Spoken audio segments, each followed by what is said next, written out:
Hi everyone, my name is Andrew Burke.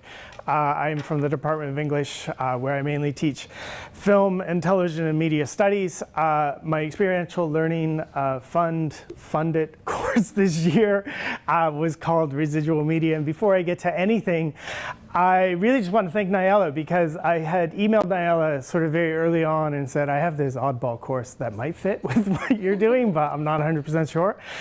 So I sent her a short description, and Nyala said, go for it, send in an application. I just sent an application, and the whole course kind of rolled out from that reassurance from her that what I was doing was not totally bananas. Okay, so the course was called Residual Media, and just to give you a sense of what that was, it is a course fundamentally in media history that had the idea that the way to learn media history was by adopting a hands-on approach to those media technologies. So it was thinking about the persistence of the analog technologies in the age of digital reproducibility, but it also sort of wanted to think about the ways in which we have experienced a series of returns of older media forms in the present, whether it's the vinyl revival, whether it's the enthusiasm for cassettes, or whether it is, say, sort of the rise or the return of 35mm photography. So the central conceit of the course is something like the analog never disappeared, but went dormant for a while, and now it's back pretty much in full force. The key part of it in terms of being an experiential learning course was that it was going to be hands-on. We would use that media, we would do an interactive approach, we'd spin vinyl, we'd use a VCR, we'd make mixtapes, we'd shoot Super 8, which we didn't get around to, but at least we held the camera, and we'd snap Polaroids. The idea that these are still kind of popular practices out there today, even if they aren't dominant practices. Even if we use our phones primarily to take photos, we can still, and many people still do, take photos using analog cameras and shooting on film. The other part of it too is that I wanted to bring together a number of discourses and other disciplines to think about the persistence of these practices in the present day. So I was thinking in terms of cultural studies, and this was a seminar course that was both an honors English course and was a course in, I'm looking at Bruno because I think he was still a grad program director. Not anymore. But you're not anymore. So this was a split course between Honors English and the graduate program in Cultural Studies. But I also want to think about social and cultural history, history of technology, visual culture, everyday life, and especially archive studies, because one of the central ideas of the course was the idea that there's all kinds of residual analog material out there, piles of records, piles of photographs, piles of slides, piles of everything that can kind of be a resource for thinking about the history of the past and the ways in which technology preserves and vehiculates that past into the present. At the very heart of the course was just this idea that I wanted to have a kind of graphic identity for it. So I spent sort of a stupid amount of time last summer designing this booklet as the syllabus. I hate the regular syllabus. The regular syllabus sort of like is so terms. Yeah, no, I have a couple extra copies here. The regular syllabus is too terms and conditions-y. It makes it seem like a legal document.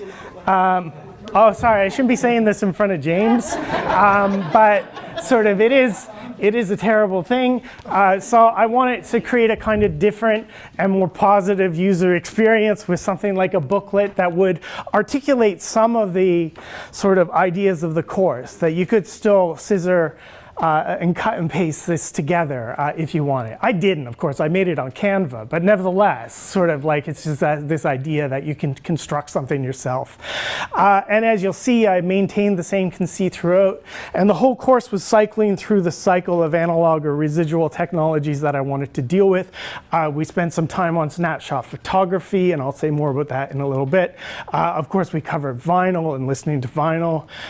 We covered cassettes, and that was very useful just because we are in the midst of an enormous cassette revival. So not only do we talk about beat tapes, but we talk about mixtapes as well. I wanted to cover 16mm film, which was the format that was so used in classrooms throughout mid-century and up until quite recently. So we watched a bunch of educational films that were made in the 16mm era, as well as holding the film cans and understanding what the projector looked like and how it operated, and how teachers and professors would have had to wheel it into class or would have had to call media services to wheel it into class. talked about Super 8 film and 8mm, which on one hand is an artist medium, on the other hand is very much the medium of home movies. So we drew on the Manitoba Home Movie Archive, which was put together by the Gimli International Film Festival a few years ago, and thought about that as a kind of expressive medium, the home movie. And then we talked about VHS. VHS as a technology sort of has not disappeared. There's piles of tapes out there and plenty of collectors of those tapes, as well as artists who are mining the content of those tapes in order to produce new work. And then we ended off with telephones and magazines. We made calls from landline phones if we could, and rotary phones, but we also, as it says at the bottom there, wrapped the whole course up with a collage party. So this was really sort of a whole thing to get people hands-on from the very beginning of the course to the very end of the course, and this is how we wrapped it up. The only person who got a paper cut was me, so it was all safe, not a problem, and that's where we landed. The most important week in the course and the most important technology was maybe the Polaroid, because I wanted to introduce the Polaroid into the class to think about it as a kind of key moment in the history of photography, but it also offered us a way to have an ongoing documentation of our work in the class. We took a lot of Polaroids in the class, with each student taking responsibility for taking a series of documentary Polaroids for each seminar session. We started off the class by making kind of United Nations styles type name tags that we could put in front of us on the desks for the class. So sort of they all learned each other's names with these kind of things in front of them on the desk. But it was also used for regular documentation week to week. And the course wanted to draw in some institutional or sort of university partners. So in the very first week, talking about photography, we went up to the University of Winnipeg Archives, where Brett Lougheed, university archivist, showed us a bunch of the residual media objects within the university collection, from its collection of slides and photographs from the Western Canadian Pictorial Index to the audio and audio-visual objects that they hold in their collection as well. He also showed us this cool old 1950s TV that he has tucked away in the corner of our archive as well, the Hoffman Easy Vision TV from 1951.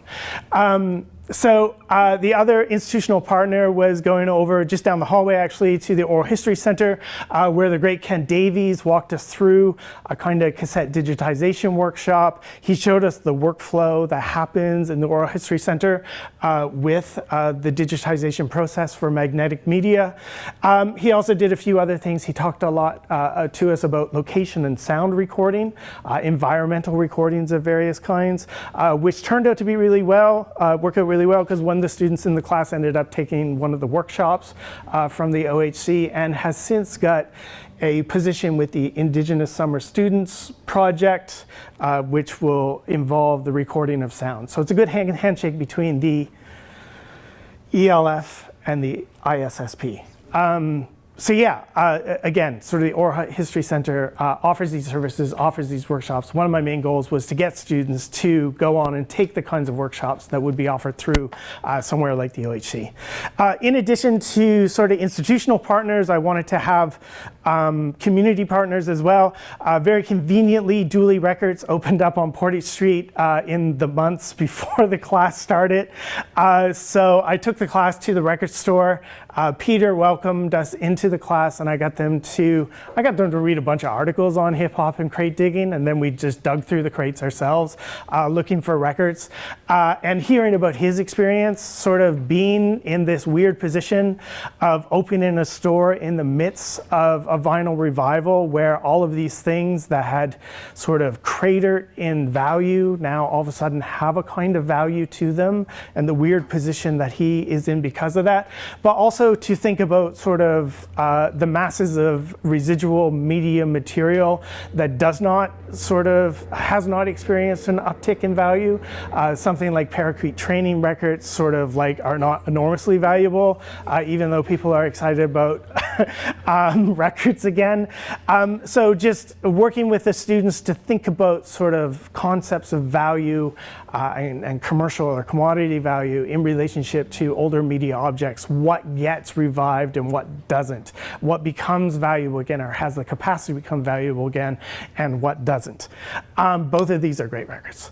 The other community partner that we had was the Winnipeg Film Group, so we made a trip over to the Art Space building, and the team there were absolutely great. They took us in the projection booth, they took us into the film vault, they showed us the variety of cameras that they use, sort of film cameras that they use, and all of that. Key parts of this were getting the students to see how films are projected and to see how they could thread the projector themselves to project those films, but also experiencing a screening in a room where you feel the heat and hear the noise of a projector kind of is a positive experience, and sort of would have been a very common classroom experience for the longest time, but now is a kind of disappeared experience to a certain extent.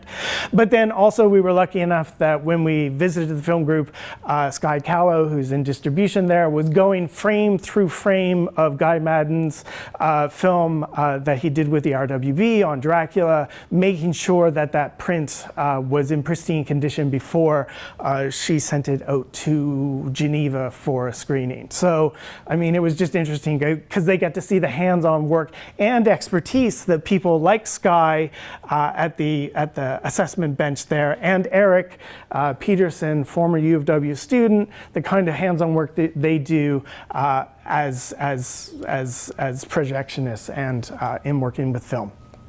Okay, so I also had a couple guests come into the classroom as well. Serendipitously, sort of Kyle Devine landed here at the University of Winnipeg as the Dean of Graduate Studies in January, and less than 2 weeks later I got him into my classroom to talk about his book, which is about the political ecology of music, so thinking about the environmental aspects of shellac, vinyl, in terms of sort of what is the environmental history, but also the environmental consequences of something like recorded and transportable music. So it was great to have Kyle on site for that.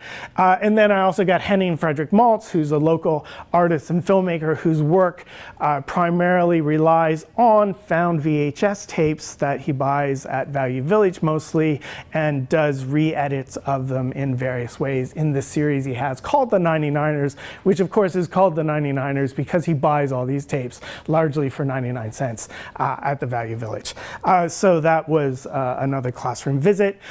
Just a few things off the top of my head that sort of made the course interesting is that love money but sort of is weird dealing with university finances when you're buying stuff off Facebook Marketplace and stuff and you don't quite get receipts. So just some examples. My Super camera, of course, comes from Facebook Marketplace. I bought a bunch of 16mm reels of Labatt's ads from the 1960s from Facebook Marketplace. Can't claim any of this. It's just not going to happen. But sort of like they're nevertheless good to have.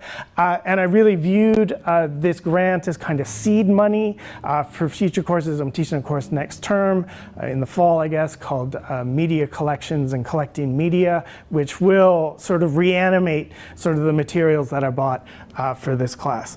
Likewise, sort of just the weird bag of assorted film slides that served as the material for our exercise on snapshots kind of was very much a sort of Facebook Marketplace deal.